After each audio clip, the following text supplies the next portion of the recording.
வணக்கம். இன்றைக்கி நம்ம பார்க்க போகிற சமையல் ஒரு அருமையான சண்டே ஸ்பெஷல் காளான் பிரியாணி எப்படி செய்யலாங்கிறத பார்க்கலாம். இன்றைக்கி வந்து நான் 1/2 கிலோ அளவில் வந்து மெஷரிங் அளவு எல்லாமே கரெக்டாக சொல்லியிருக்கேன். ஸோ கண்டிப்பாக இதே மாதிரியே ட்ரை பண்ணி பாருங்கள். டேஸ்ட் நல்லா அட்டகாசமாக இருக்கும். இந்த பிரியாணி பார்த்திங்கன்னா ரொம்ப சிம்பிளான மெத்தடில் அரைக்க வேண்டியதெல்லாம் எதுவுமே இல்லாமல் 1/2 kg சொல்லியிருக்கேன். ஸோ வாங்க எப்படி செய்யலாங்கிறத பார்க்கலாம்.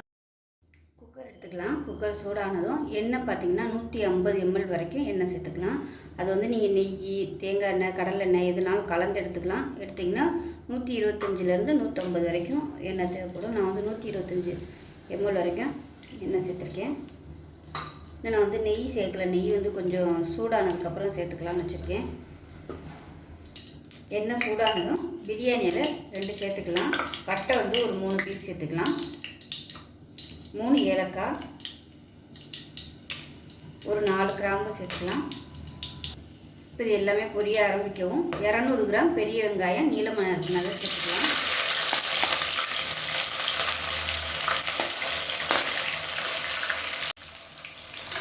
வெங்காயம் நல்லா பொன்னிறமாக வதங்கணும். அதே மாதிரி நல்லா ஒரு கைப்பிடி அளவுக்கு ஒரு 15 சின்ன வெங்காயம் கட் பண்ணி வச்சுருக்கேன். இதையும் சேர்த்துக்கலாம்.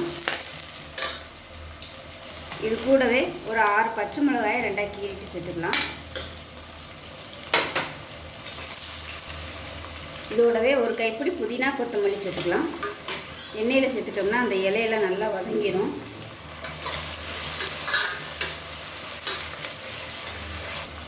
உப்பு கொஞ்சமாக சேர்த்துக்கலாம். அப்போ தான் வெங்காயம் நல்லா வதங்கும்.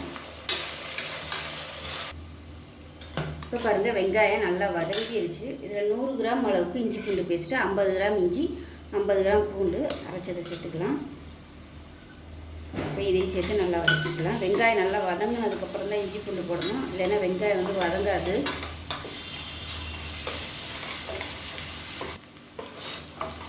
இஞ்சி பூண்டு பேஸ்ட் நல்லா வதங்கிடுச்சு.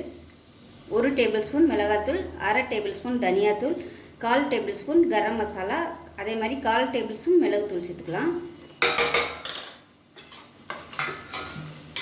இதையும் லேசாக எண்ணெயில் வதக்கி விட்டுக்கலாம்.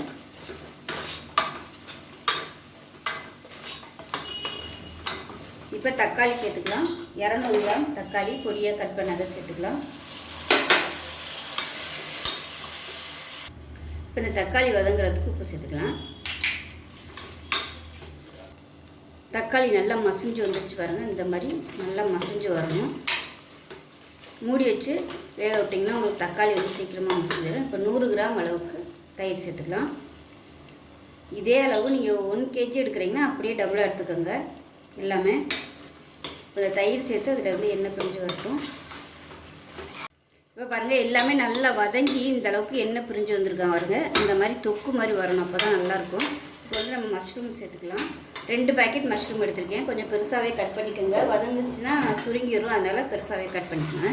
இதில் விருப்பப்பட்டால் நீங்கள் பட்டாணி சேர்த்துக்கலாம், இல்லை ஒரு கேரட் சேர்த்துக்கலாம். எது விருப்பமோ நீங்கள் சேர்த்துக்கலாம். ஏன்னா மஷ்ரூம் வந்து எப்பயுமே சுருங்கிடும், நமக்கு வெறும் ரைஸ் மட்டும்தான் இருக்கிற மாதிரி தெரியும். அதனால் கொஞ்சம் காய்கறி சேர்த்திங்கன்னா உங்களுக்கு அளவு வந்து கூட வரும். இப்போ இந்த மஷ்ரூமையும் கொஞ்சம் எண்ணெயில் வதக்கிக்கலாம். இப்போ பாருங்கள், மஷ்ரூம் சேர்த்துட்டு அதுவும் நல்ல எண்ணெய் பிரிஞ்சு வந்துருச்சு பாருங்கள். இந்த ஸ்டேஜ் வரைக்கும் நம்ம வந்து வதக்கணும். இதிலே வந்து தெரிஞ்சிடும். இந்த அளவுக்கு வதக்குனிங்கன்னா உங்கள் பிரியாணி வந்து நல்லா சூப்பராக வரும். வதக்குறதுல தான் இருக்குது பிரியாணியோட டேஸ்ட்டு. ஒவ்வொன்றே நல்லா எண்ணெய் பிரிஞ்சு வர மாதிரி வதக்கணும். இப்போ நான் வந்து 1/2 கிலோ ஜீரக சம்பா அரிசி எடுத்திருக்கேன். அரிசி வந்து 20 நிமிஷம் ஊற வச்சுக்கோங்க. இப்போ 1 டம்ளருக்கு 1.5 டம்ளர் தண்ணி. நான் வந்து முன்னாடியே வந்து 1/2 கிலோவுக்கு எவ்வளோ தண்ணிங்கிறத டம்ளரில் அளந்து ஊற வச்சுட்டேன். இப்போ அந்த தண்ணியை மட்டும் இருத்துட்டு சூடு பண்ணி வச்சுருக்கேன். இப்போ அந்த தண்ணியை சேர்த்துக்கலாம். இப்போ தண்ணியை சேர்த்துட்டு கொஞ்சம் கொதிக்க விட்டுக்கலாம்.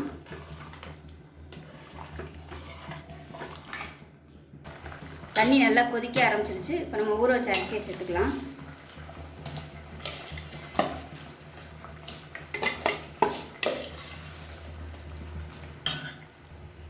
இப்போ அரிசியை சேர்த்துட்டு நல்லா கலந்து விட்டுட்டு உப்பு செக் பண்ணி பார்த்துக்கோங்க. அதே மாதிரி புளிப்பு எப்படி இருக்குன்னு பார்த்துக்கோங்க. புளிப்பு பத்தலைன்னா நீங்கள் எலுமிச்சம்பழம் ஒரு 1/2 மூடி பிழிஞ்சிக்கலாம். நான் வந்து இதில் மஞ்சத்தூள் போடலை. மஞ்சத்தூள் போட்டால் ஃப்ளேவர் எல்லாமே போயிருங்கிறதுனால நான் மஞ்சத்தூள் யூஸ் பண்ணல. உங்களுக்கு விருப்பம் இருந்தால் நீங்கள் மஞ்சத்தூள் யூஸ் பண்ணிக்கோங்க. உப்பு கொஞ்சம் சேர்த்துக்கலாம். அதோட நெய் வந்து கொஞ்சம் மிச்சம் வச்சுருந்தேன். இப்போ அது இந்த நெய்யை மேலாப்பில் சேர்த்துக்கலாம். ஒரு 25 ml நெய் சேர்த்துக்கலாம். கலந்து விட்டுட்டு மூடி வச்சிடலாம்.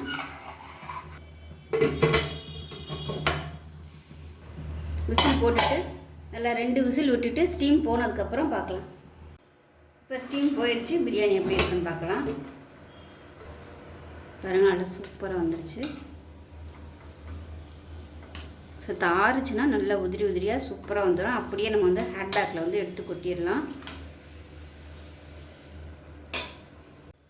ஸோ இன்றைக்கி வந்து 1/2 கிலோ அளவுக்கு பிரியாணி செஞ்சு காமிச்சிருக்கேன். இதே அளவுகளோட இதே மாதிரியே செஞ்சு பாருங்கள். பிரியாணி நல்லா அட்டகாசமாக வரும். ஸோ செஞ்சு பார்த்துட்டு எப்படி வந்துச்சுங்கிறத சொல்லுங்கள். வீடியோ பிடிச்சிச்சின்னா லைக் பண்ணுங்கள், கமெண்ட் பண்ணுங்கள், சேனலை சப்ஸ்கிரைப் பண்ணுங்கள், பக்கத்தில் உள்ள பெல் பட்டனையும் ப்ரெஸ் பண்ணுங்கள். நன்றி.